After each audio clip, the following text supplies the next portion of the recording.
L'Ukraine, à nouveau, sous le feu des bombes.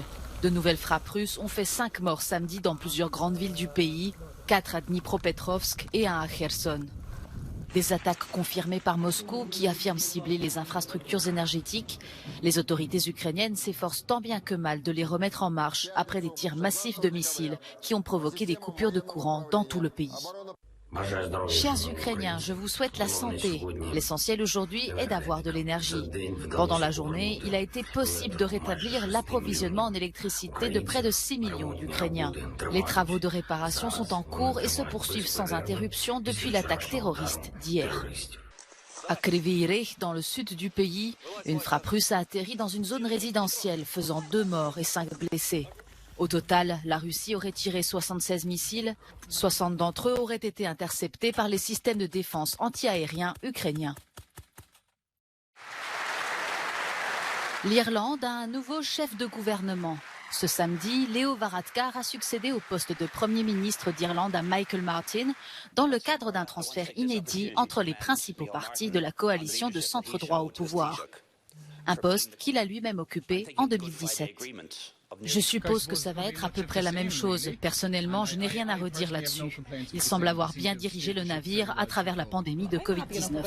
Je suis assez contente. J'espère qu'ils vont maintenir une continuité. On va voir.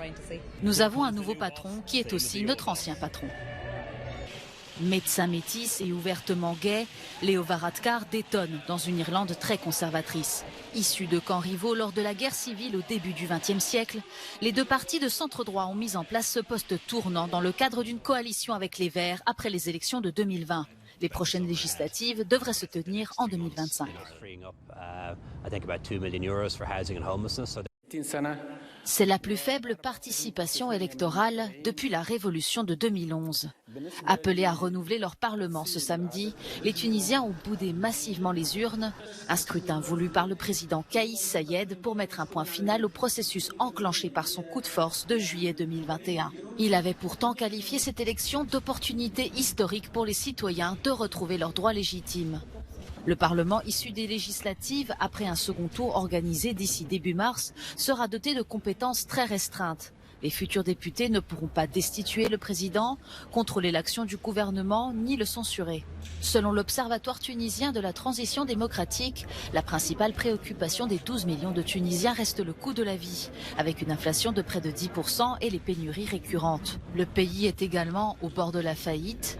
Le FMI, qui devait donner son feu vert lundi à un autre prêt d'environ 2 milliards de dollars, a reporté sa décision à début janvier. L'ambiance est montée d'un cran à Doha, à quelques heures de la finale de la Coupe du Monde entre la France et l'Argentine. Et les supporters de l'Albi Céleste veulent croire en leur équipe emmenée par l'incontournable Léo Messi. Je n'aurais jamais cru que nous serions en finale. Nous allons gagner et devenir champions pour le dernier match de Messi. Nous voulons gagner, nous voulons que Messi gagne le tournoi. Nous voulons que tous les gens ici fassent la fête toute la nuit. Nous allons partir avec le trophée. À Paris aussi, les supporters français sont impatients de voir le duel entre le prodige argentin et son coéquipier du Paris Saint-Germain, Mbappé. Il y a un Messi. Nous, on a Mbappé. On a Griezmann qui fait un travail de fou furieux en jouant au milieu en plus. En soi, si on joue bien, si on arrive à bien défendre, bah oui. Si ça part bien de la défense, on va gagner. Les deux sélections ont déjà remporté chacune 2 Coupes du Monde et rêvent d'une 3e étoile.